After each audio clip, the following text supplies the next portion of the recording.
Friends, మనం బిర్లా మందిర్ దగ్గరికి వచ్చేసాము. ఇది ఎంట్రన్స్. బిర్లా మందిర్ని బిర్లా ఫౌండేషన్ వాళ్ళు 1976లో నిర్మించారు. దీనిని 85 మీటర్ల ఎత్తైన నవ్వత్ పహాడ్ పైన 13 ఎకరాల్లో నిర్మించారు. ఇది పూర్తి కావడానికి దాదాపుగా 10 సంవత్సరాలు పట్టింది. ఇక్కడ ఒక ఆర్చ్ ఉంది. విష్ణు భగవానుడి సుందరమైన విగ్రహం ఉంది. ఈ బిర్లా మందిర్ను నిర్మించడానికి మొత్తం 2000 టన్నుల వైట్ మార్బుల్ స్టోన్ని వాడారు. ఈ గుడిలో 11 అడుగుల ఎత్తైన వెంకటేశ్వర స్వామి విగ్రహాన్ని ప్రతిష్ఠించారు. ఇందులో వెంకటేశ్వర స్వామే కాకుండా శివుడు, వినాయకుడు మరియు ఆంజనేయ స్వామికి కూడా చిన్న చిన్న గుళ్ళు నిర్మించారు. బిర్లా మందిర్ చేరుకోవడానికి నియరెస్ట్ మెట్రో స్టేషన్ లక్డికాపూల్. బస్సులో కూడా చేరుకోవచ్చు. సికింద్రాబాద్ నుండి 5K, 5S, 5 నెంబర్ బస్సులు సికింద్రాబాద్ నుండి మెహదీపట్నం వెళ్తాయి. దారిలో ఇక్కడ దిగవచ్చు. బిర్లా మందిర్లో ప్రవేశించడానికి, దర్శనం చేసుకోవడానికి ఎలాంటి ఎంట్రీ ఫీ లేదు. ఇది బిర్లా మందిర్ పార్కింగ్ ప్లేస్ నుంచి వ్యూ చూసినట్టయితే ట్యాంక్ బండ్ పరిసరాలు చాలా అందంగా కనిపిస్తాయి. హైదరాబాద్ సిటీలో ఇది one of the best place. తప్పకుండా అందరూ చూడాల్సిన ప్లేస్ ఇది. చాలా అందంగా ఉంది. ఇంకా పైకి వెళ్ళిన తర్వాత ప్రతి ఒక్కరు కూడా చాలా హ్యాపీగా ఫీల్ అవుతారు. చాలా అందంగా చెక్కారు. ఎక్కడ చూసినా కూడా పాలరాయితో నిర్మించినటువంటి నిర్మాణాలే ఉంటాయి. తప్పకుండా చూడండి. టెంపుల్ టైమింగ్స్ ఉదయం 7 నుంచి 12 వరకు, తర్వాత మళ్ళీ 3 నుండి రాత్రి 9 గంటల వరకు. ఇక్కడ నుండి ట్యాంక్ బండ్ చాలా దగ్గర, వాకబుల్ డిస్టెన్స్. ఇప్పుడు మనం ట్యాంక్ బండ్ దగ్గర ఉన్నటువంటి కొత్త టూరిస్ట్ అట్రాక్షన్స్ ఈ మధ్య కాలంలో వచ్చినాయి చూద్దాం. ఇక్కడ మీరు లిస్ట్లో చూడొచ్చు. కొత్త సచివాలయము, తెలంగాణ అమరవీరుల మెమోరియల్, అలాగే 125 అడుగుల ఎత్తైనటువంటి డాక్టర్ అంబేద్కర్ విగ్రహం. మనం కొత్త సచివాలయం దగ్గరికి వచ్చేసాము. ఇది వరకు సచివాలయం ఉన్న ప్లేస్లోనే దాన్ని తీసివేసి కొత్తగా ఈ సచివాలయం నిర్మించారు. ఇది ట్యాంక్ బండ్ హుస్సేన్ సాగర్కి అతి దగ్గరలోనే ఉంది, పక్కనే. ఇది ఒక ఆర్కిటెక్చరల్ వండర్. చూస్తే ఇది ఒక వైట్ హౌస్ లాగా కనిపిస్తుంది. అద్భుతంగా కట్టారు. దీనిని ఏప్రిల్ 30వ తారీఖున ప్రారంభించారు. ఇది 2021 జనవరిలో ప్రారంభించి దీని నిర్మాణం 2 నెలల్లో పూర్తి చేశారు. దీని ఖర్చు దాదాపుగా 600 కోట్ల పైనే అయింది. ఇది మొత్తం 28 ఎకరాల్లో విస్తరించి ఉంది. ఈ న్యూ సెక్రటేరియట్ బిల్డింగ్ మనకు హైదరాబాద్లో ఉన్నటువంటి టూరిస్ట్ ప్లేస్లో ఒకటిగా నిలిచిపోయింది. ఈ సచివాలయం బిల్డింగ్కి దగ్గరలోనే 125 అడుగుల ఎత్తైనటువంటి డాక్టర్ బిఆర్ అంబేద్కర్ విగ్రహం కూడా ఉంది ఇదే దారిలో. అలాగే అమరవీరులకి స్మృతి చిహ్నంగా నిర్మించినటువంటి కొత్త స్మృతి చిహ్నం కూడా దీనికి దగ్గరలోనే ఉంది. ఇక్కడ నుంచి బిర్లా మందిర్ వ్యూ అద్భుతంగా ఉంది, చూడండి. ఇక్కడ నుండి మనం అంబేద్కర్ గారి విగ్రహం చూడడానికి వెళ్దాము. విగ్రహం అద్భుతంగా నిర్మించారు, ఎంతో ఎత్తులో.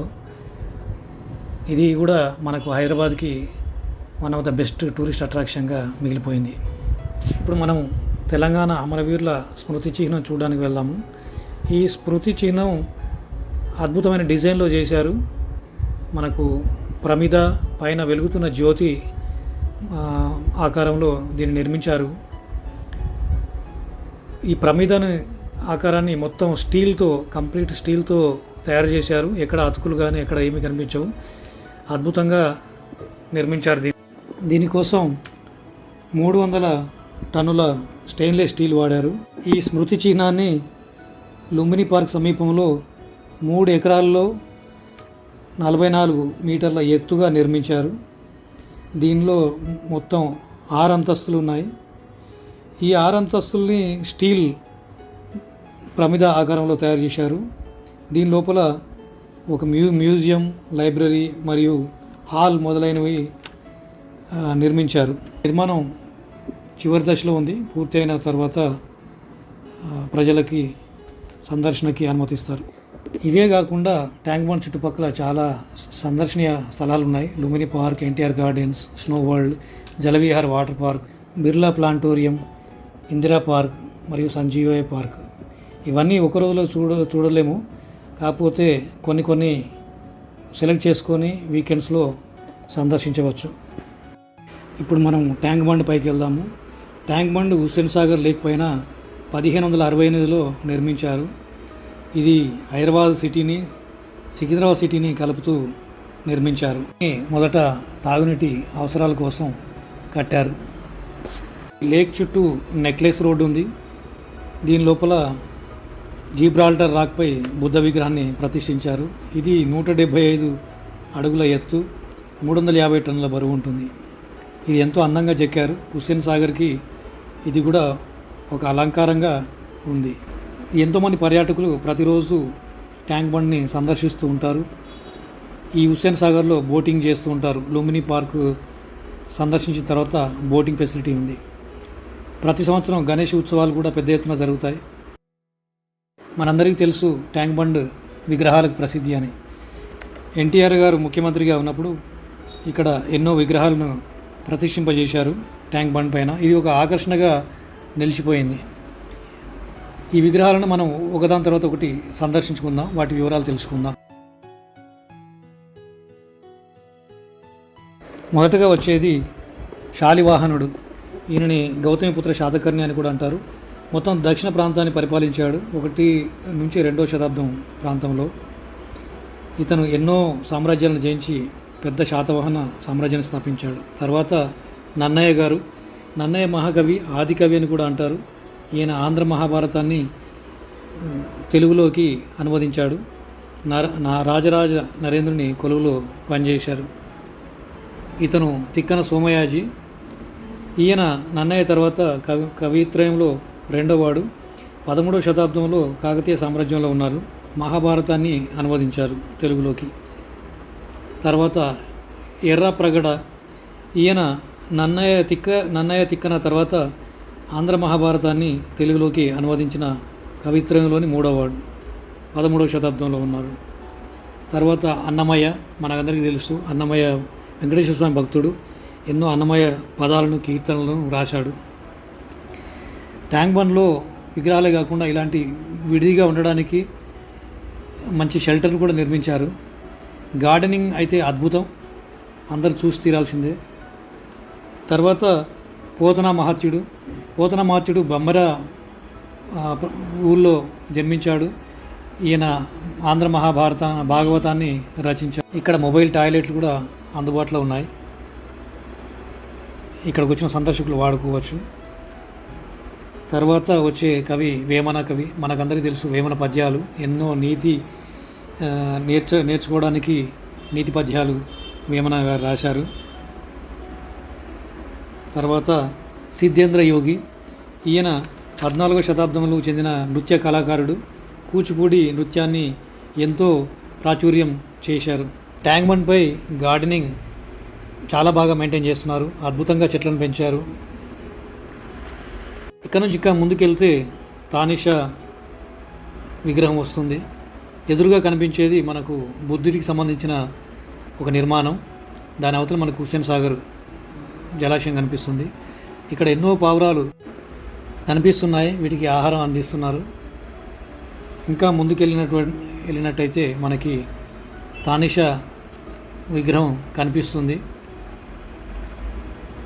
తానిషా మనందరికీ తెలుసు రామదాసు కాలంలో పరిపాలించిన నైజాం ప్రభు.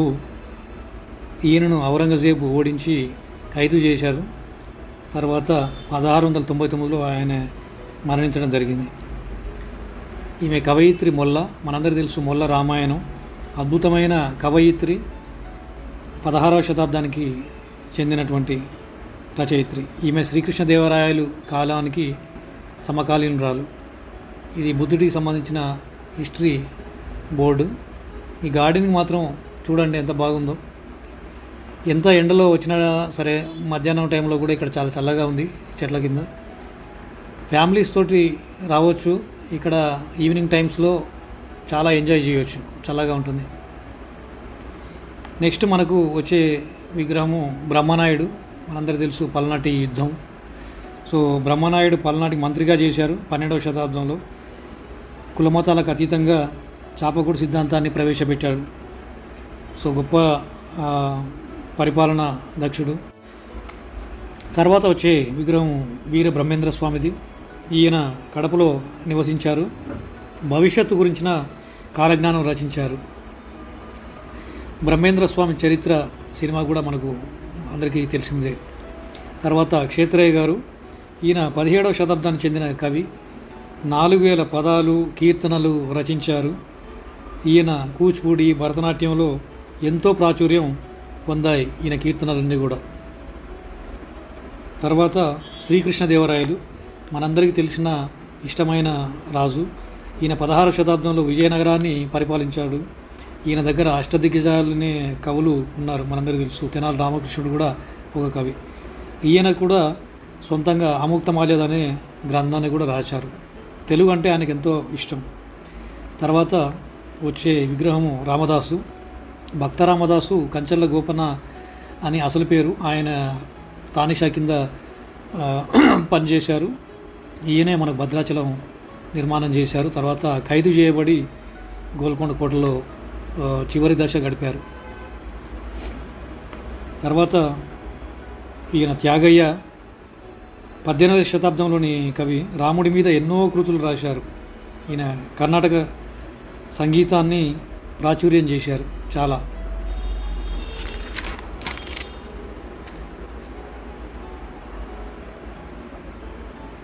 తర్వాత వస్తున్నటువంటి విగ్రహము రఘుపతి వెంకటరత్నం నాయుడు. గొప్ప సంఘ సంస్కర్త మరియు ఆయన స్త్రీల అభ్యుదయానికి చాలా పాటుపడిన గొప్ప వ్యక్తి. అంటరానితనం రూపుమాపడానికి కూడా చాలా కృషి చేశారు. ఇక్కడ నుండి ముందుకెళ్తే మనకు శ్రీశ్రీ విగ్రహం కనిపిస్తుంది. శ్రీశ్రీ అంటే మనకు తెలుసు, మహాప్రస్థానం గొప్ప రచన. ఈయన పూర్తి పేరు శ్రీరంగం శ్రీనివాసరావు. ఈయన సినిమాకి పాటలు కూడా రాశారు, ఎన్నో అవార్డులు తీసుకున్నారు, గ్రంథాలు రాశారు. ఎండ చాలా ఉంది, మనం ఈ నీడలో వెళ్దాము. గార్డెనింగ్, పూలు చాలా బాగున్నాయి. తర్వాత మనకు వచ్చే విగ్రహము ముట్నూరి కృష్ణారావు. ఈయన గొప్ప పాత్రికేయుడు, రచయిత, స్వాతంత్ర సమరయోధుడు. ఈయన కృష్ణపత్రిక సంపాదకుడు కూడా. తెలుగు సాహిత్యానికి ఎనలేని కృషి చేశారు ఈయన. తర్వాత నెక్స్ట్ మనం గుర్రం జాషువా గారి విగ్రహం చూద్దాము. గుర్రం జాషువా గారు గొప్ప కవి మరియు చాలా సంఘ సంస్కర్త కూడా. ఎన్నో గ్రంథాలు రాశారు. ఇది చూడండి, షెల్టర్ ఎంత అద్భుతంగా ఉంది. దీంట్లో కూర్చోవడానికి బాగా ఉంది, రెస్ట్ తీసుకోవచ్చు అలసిపోయిన వాళ్ళు. తర్వాత మనకు సురవరం ప్రతాప్ రెడ్డి గారి విగ్రహం చూద్దాము. ఈయన గొప్ప కవి, చరిత్రకారుడు, పత్రికా సంపాదకుడు మరియు నిజాం నిరంకుశ పాలనకు వ్యతిరేకంగా తన రచనల ద్వారా ప్రజల్ని చైతన్యం చేశారు. తర్వాత వచ్చేది మగ్దుమ్ మొహినుద్దీన్ గారి విగ్రహం. ఈయన ఉర్దూ కవి మరియు మార్క్సిస్టు భావజాలం ఉన్న వ్యక్తి, గొప్ప కమ్యూనిస్టు. ఈయన కూడా నిజాంకు వ్యతిరేకంగా తెలంగాణ పోరాటంలో పాల్గొన్నారు. తర్వాత మనందరికీ తెలిసిన కందుకూరి వీరేశలింగం పంతులు గారు. ఈయన గొప్ప సంఘ సంస్కర్త, బహుముఖ ప్రజ్ఞాశాలి. స్త్రీల బాలికల అభ్యున్నతికి ఎంతో పాటుపడ్డారు. బ్రహ్మ సమాజాన్ని స్థాపించారు. తర్వాత వచ్చేది పింగళి వెంకయ్య గారు. మనందరికీ తెలుసు, జాతీయ జెండా అనగానే పింగళి వెంకయ్య గారు గుర్తుకొస్తారు. ఈయన గాంధేయవాది. అద్భుతమైన షెల్టర్స్ అన్నీ కూడా మన నైజాం శైలిలో నిర్మించారు. ట్యాంక్ బండ్ పొడుగుత చాలా చోట్ల నిర్మించారు. వాటిల్లో మనం కూర్చోవడానికి కూడా చైర్స్ అవి ఏర్పాటు చేశారు. తర్వాత వచ్చేది త్రిపురనేని రామస్వామి చౌదరి గారి విగ్రహము. ఈయన న్యాయవాది, కవి, నాటక రచయిత మరియు సంఘ సంస్కర్త కూడా. ఆయన అనేక దేశభక్తి గీతాలు రాశారు. ఈ ట్యాంక్ బండ్ మీద మనం చేయగలిగినవి, చేయకూడనివి కూడా వాటి వివరాలు అక్కడ బోర్డు మీద కూడా రాశారు, అందరు చదువుకోవచ్చు. గార్డెనింగ్, షెల్టర్స్, పూలు బాగా పూసాయి, అద్భుతంగా ఉంది గార్డెనింగ్ ఇక్కడ. ఈ షెల్టర్స్ కూడా ఇవన్నీ కొత్తగా నిర్మించారు. ఇదివరకు ఇవన్నీ లేకుండే ఈ విధంగా. నెక్స్ట్ వచ్చేది సర్ ఆర్థర్ కాటన్ గారి విగ్రహం. ఈయన బ్రిటిష్ జనరల్ మరియు నీటిపారుదల ఇంజనీర్. మనందరికీ తెలుసు, ధవళేశ్వరం ఆనకట్ట, ప్రకాశం బ్యారేజ్, కేసీ కెనాల్ ఇవన్నీ కూడా ఈయన గారు నిర్మించినవే. ఎంతో సపోర్ట్ చేశారు తెలుగువారికి, ఈ ప్రజలందరికీ, ఈ ప్రాంత ప్రజలందరికీ. వాటి వల్ల ఇప్పుడున్న వాళ్ళందరూ లబ్ధి చేకూరుతున్నది. తర్వాత మనందరికీ తెలిసిన అల్లూరి సీతారామరాజు గారు, మన్యం వీరుడని కూడా అంటారు, మనందరికీ తెలుసు. బ్రిటిష్ వారికి వ్యతిరేకంగా పోరాటం చేశారు.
ఇప్పుడు ఎంట్రీలోనే మొత్తం అన్ని డిస్ప్లే చేశారు ఇక్కడ, లైక్ డీస్ కానీ, hippopotamus, tiger, elephant and monkey. And కింద చూసుకుంటే క్రొకోడైల్స్ ఉన్నాయి and at the same time fish కూడా డిస్ప్లే చేశారు చూడండి.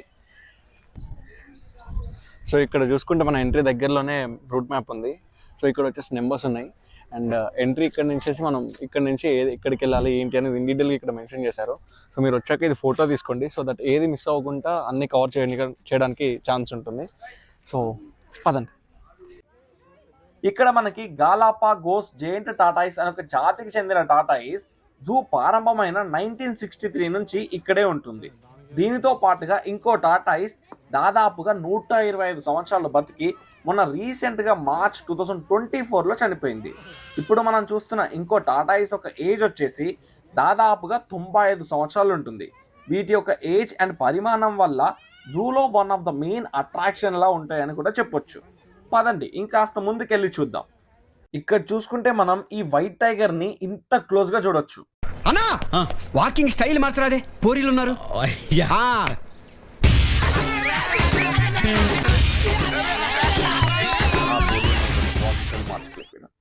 అండ్ ఈ వైట్ టైగర్స్ ఏవైతే ఉన్నాయో వీటిని బెంగాల్ టైగర్స్ జాతికి చెందిన టైగర్స్ అని కూడా పిలుస్తూ ఉంటారు.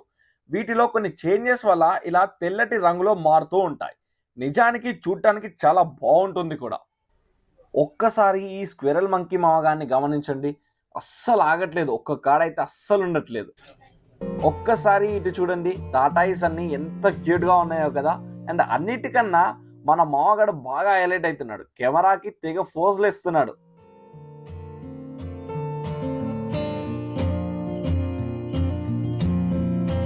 పదండి ఇంకాస్త ముందుకెళ్ళి చూద్దాం. వీడి పక్కనే మన లీపార్డ్ క్యాట్ ని చూడొచ్చు. పాపం మావకి ఏమైందో ఏమో తెలియదు కానీ డల్గా కూర్చున్నాడు.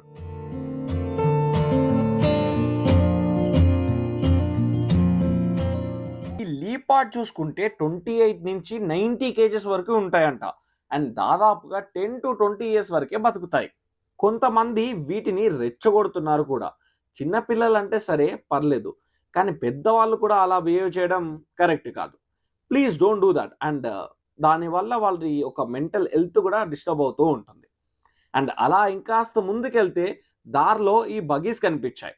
దీని యొక్క ప్రైస్ డీటెయిల్స్ వచ్చేసి 120 rupees for adults and 70 rupees for child అనమాట. అండ్ అలా ఇంకాస్త ముందుకెళ్తే మనకి వైల్డ్ డాగ్స్ని చూడొచ్చు. కొంతమంది వీటికి ఫీడ్ కూడా చేశారు. ప్లీజ్ అలా ఫీడ్ చేయకండి, ఎందుకంటే అలా ఫీడ్ చేయడం వల్ల వాటి యొక్క హెల్త్ అనేది ఎఫెక్ట్ అవుతూ ఉంటుంది. పార్క్ వాళ్ళు వాళ్ళకి సరిపడా ఫుడ్ని టైం టు టైం ఫీడ్ చేస్తూ ఉంటారు. అక్కడి నుంచి కాస్త ముందుకు వస్తే మనకి పిజాన్స్ అనే బోర్డు కనిపించింది. ఇక్కడ వచ్చేసి all different type of birds ఉన్నాయి. సో లోపల చూసుకుంటున్నట్టయితే peacock and other different type of birds ఉన్నాయి. సో లోపలికి వెళ్ళి ఒక్కొక్కటి తెలుసుకుందాం పదండి.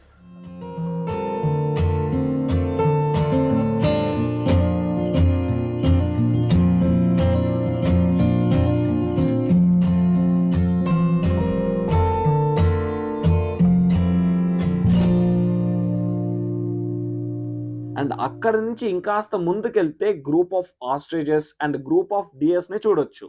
చూడడానికి చాలా అద్భుతంగా ఉంది, ఒకసారి మీరే చూడండి. అండ్ ఇంకాస్త ముందుకెళ్తే ఈ 3 ఎలిఫెంట్స్ ని చాలా క్లోజ్ గా చూడొచ్చు.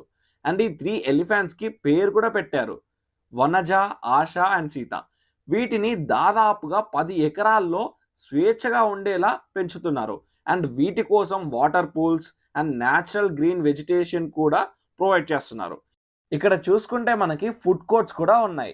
చూడటానికి పచ్చని చెట్ల మధ్య ఈ షెడ్ తో చాలా బాగుంది, చాలా బాగా అనిపించింది కూడా నాకు. దీని back side and upper layer చూడండి మామ, బుల్లెట్ ప్రూఫ్ జాకెట్ లా ఎంత బాగుంది కదా. అండ్ ఇక్కడ మనం చూసుకుంటే ఈ రైనోని సరస్వతి అనే పేరు పెట్టారు.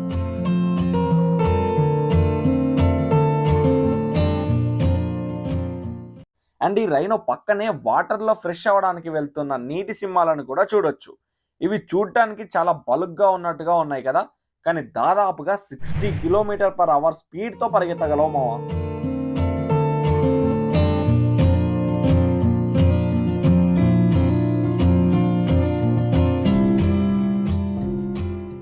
అండ్ ఇక్కడ నుంచి ఇంకాస్త ముందుకెళ్తే మనకి బాలు మామ కనిపించాడు. అదే మన బీర్ మామ తింటూ కనిపించాడు. మావని ఫోటోకి 2 స్టిల్స్ ఏమని అడిగితే మనోడు చూడండి ఎంత సపోర్టివ్గా సపోర్ట్ చేశాడు. బాలుమామ I'm big fan of you, ఒక ఫోటో ప్లీజ్. ఓ వీడితో ఎందుకు వచ్చిన గొడవ? ఎంతో కొంత తీస్తే బెటర్. తీసుకో పండగ తీసుకో. లాయన్ తో ఏదైనా పోటీ పడి లాయన్ ని సైతం ఓడించే ఎనిమల్ ఏదైనా ఉంది అంటే అది ఒక ఈ అయినాగాడే. వీళ్ళు గ్రూప్ గా ఉండి ఒకేసారి అటాక్ చేస్తారు.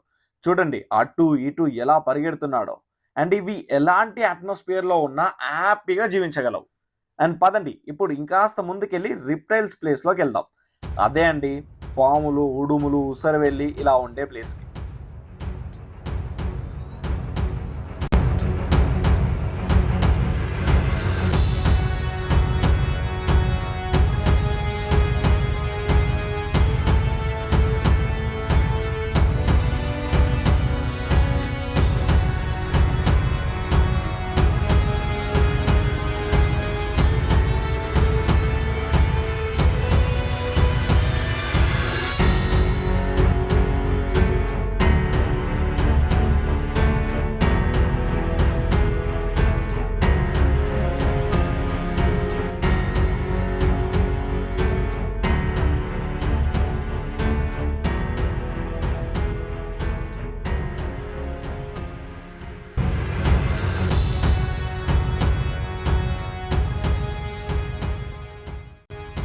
ఎంట్రన్స్ లో ఈగల్లా చాలా బాగా డిజైన్ చేశారు.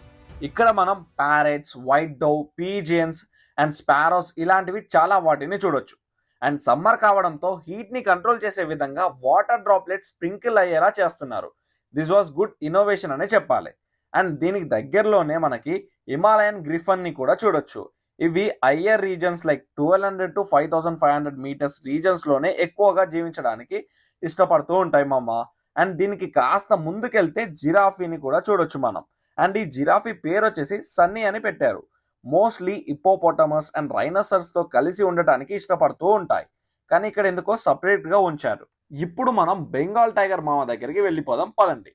అట్ ప్రజెంట్ చూసుకుంటే జూలో 5 males and 4 female Bengal tigers ఉన్నాయి. వీటిలో ఒకటి మనం ఇప్పుడు చూస్తున్నాం. అండ్ మిగతావి మనం సఫారీ రైడ్ లోకి వెళ్తే అక్కడ చూడొచ్చు ఈ టైగర్స్ ని. టైగర్ మామ ఒక స్టిల్ రా చెప్తా. మనం ప్రజెంట్ మొత్తం ఎక్స్ప్లోర్ చేసాం, బట్ ఒక్కరిని తప్ప. అదే మన బాలయ్య బాబుని. సారీ అదే చెంగలైన లాయన్ మామని అంటున్నా. పదండి ఇప్పుడు వెళ్ళి చూద్దాం. వీటిని మనం సఫారీనే కాకుండా నార్మల్ గా కూడా ఇంత క్లోజ్ గా చూడొచ్చు. బట్ జూ ఒక లాస్ట్ లో ఉంటాయి. అండ్ జూలో దాదాపుగా 3 మేల్స్ అండ్ 8 ఫీమేల్ లాయన్స్ ని చూడొచ్చు. అండ్ ఇప్పుడు అందులో మనం ఒక 2 లాయన్స్ చూడబోతున్నాం. చూడటానికి బాగుంది కదా ఈ సీన్? చూడటానికే కాదు, అండ్ ఎనిమల్స్ లో one of the most romantic animals ఏమన్నా ఉన్నాయా అంటే లాయన్స్ అనే చెప్తారంట. ఇప్పుడైతే మనం రెప్టైల్ హౌస్లో ఎంటర్ అయ్యాము. ఇక్కడైతే చాలా రకాల పాములు, ముసళ్ళు, తాబేళ్ళు ఉన్నాయి. ఇక్కడున్న గ్లాసెస్ని ఇంకొంచెం నీట్గా మెయింటైన్ చేస్తే మనకు చూడడానికి విజువల్స్ చాలా క్లియర్గా ఉండేవి. ఈ నెహ్రూ జూ పార్క్ వచ్చేసి బహదూర్పూర్, హైదరాబాద్, తెలంగాణలో ఉంది. ఇది MGBS బస్ స్టేషన్ నుంచి 6 కిలోమీటర్స్ దూరంలో ఉంటుంది. ఇదైతే హైదరాబాద్లోనే చాలా పాపులర్ టూరిస్ట్ డెస్టినేషన్. చాలామంది విజిట్ చేస్తూ ఉంటారు, ఎస్పెషల్లీ ఆన్ వీకెండ్స్. ఈ జూ పార్క్ మొత్తం 380 ఏకర్స్లో స్ప్రెడ్ అయ్యేసి ఉందంట. ఇందులో మొత్తం 192 డిఫరెంట్ స్పీసెస్ ఉన్నాయంట. ఈ జూ పార్క్కి దగ్గరలోనే మిర్ అలం ట్యాంక్ ఉంది. ఇది 600 ఏకర్స్లో స్ప్రెడ్ అయ్యేసి ఉంది. ఈ జూ పార్క్ కన్స్ట్రక్షన్ వచ్చేసి 1959లో స్టార్ట్ చేశారంట. 4 years పట్టిందంట మొత్తం కన్స్ట్రక్షన్ కంప్లీట్ అవ్వడానికి. దీన్ని 1963లో పబ్లిక్కి ఓపెన్ చేశారు. ఈ జూ పార్క్ని అయితే ప్రస్తుతానికి తెలంగాణ ఫారెస్ట్ డిపార్ట్మెంట్ వాళ్ళు రన్ చేస్తున్నారు. ఈ జూ పార్క్ వాళ్ళు 2014 నుంచి ఒక అడాప్షన్ ప్రోగ్రామ్ రన్ చేస్తున్నారు. ఇందులో మనకు నచ్చిన యానిమల్ని అడాప్ట్ చేసుకొని వాటికి సంబంధించినవన్నీ మనమే చూసుకోవాలి. ఈ జూ పార్క్లో ఉన్న పాపులర్ యానిమల్స్ ఏంటంటే Bengal tiger, giraffe, white tiger, lion, rhino, bear, cheetah, elephants. వీటితో పాటు చాలా రకాల జింకలు అయితే ఉన్నాయి. ఈ జూ పార్క్ మొత్తం కవర్ చేయాలంటే మనకైతే 1 day పట్టుద్ది. సో మార్నింగ్ ఎంత త్వరగా వస్తే అంత బెటర్. జంగిల్ సఫారీ అయితే చాలా పాపులర్ ఇక్కడ. జూ పార్క్ విజిట్ చేస్తే అది మాత్రం డెఫినెట్గా ట్రై చేయండి. ఈ జూ పార్క్ అయితే చాలా పెద్దది. మనం మొత్తం కవర్ చేయాలంటే చాలా నడవాలి. మనం నడవలేకపోతే ఇక్కడ టాయ్ ట్రైన్ అండ్ ఇంకా షటిల్ సర్వీసెస్ కూడా ఉన్నాయి. కొంచెం ఎక్స్ట్రా పే చేసుకొని వాటిని యూజ్ చేసుకోవచ్చు. ఈ రెప్టైల్ హౌస్ మొత్తం కవర్ చేయాలంటే మనకు మినిమం ఒక 1/2 hour అయితే పట్టుద్ది. వీటి మెయింటెనెన్స్ ఇంకొంచెం బెటర్గా ఉంటే బాగుండేది. ఇప్పుడైతే మనం క్రొకడైల్స్ ఉండే ప్లేస్కి వచ్చాము. ఇక్కడ చూడండి ఎన్ని క్రొకడైల్స్ ఉన్నాయో. ఒక్కటి కూడా కదలట్లేదు అసలు, అన్నీ అలానే పడుకునేసి ఉన్నాయి.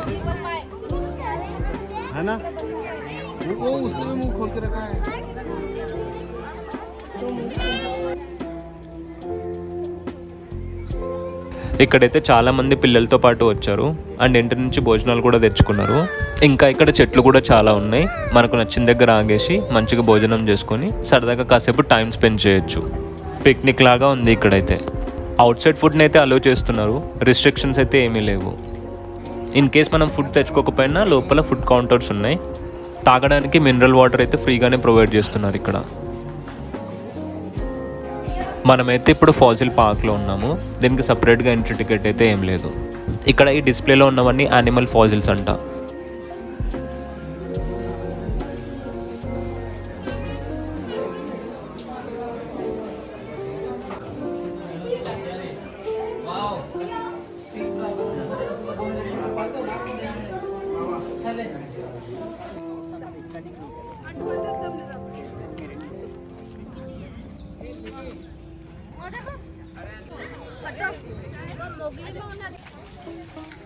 ఇక్కడైతే ఒక ఫుడ్ కోర్ట్ ఉంది.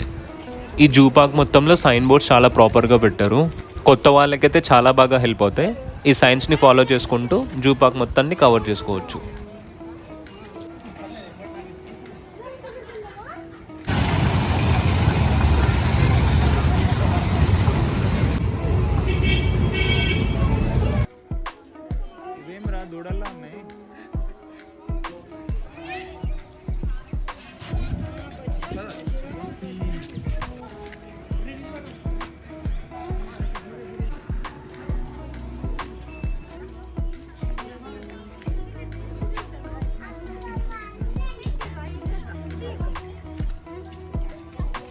ఇక్కడైతే ముందు కొంచెం ఫెన్సింగ్ లాగా పెట్టేసి చాలా వరకు యానిమల్స్ని ఓపెన్ ఏరియాలోనే వదిలేశారు. అవి కూడా కొంచెం ఫ్రీగానే తిరుగుతున్నాయి అటు ఇటు. ఇక్కడైతే చాలా రకాల జింకలు అయితే ఉన్నాయి.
ఇక్కడున్న టార్టాయిస్ ఆఫ్రికాది.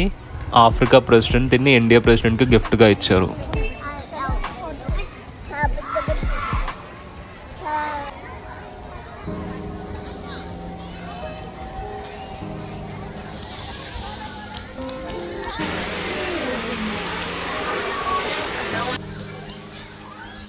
ఇప్పుడైతే మనం ఏక్వేరియంకి వచ్చాము. దీనికైతే సపరేట్ టికెట్ తీసుకోవాలి.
Okay guys, that's all for today. మీ అందరికీ వీడియో నచ్చింది అనుకుంటున్నా. వీడియో నచ్చితే please like, share and comment. నా ఛానల్కి సబ్స్క్రైబ్ చేసుకోవడం మర్చిపోకండి. Thank you so much for watching. Bye.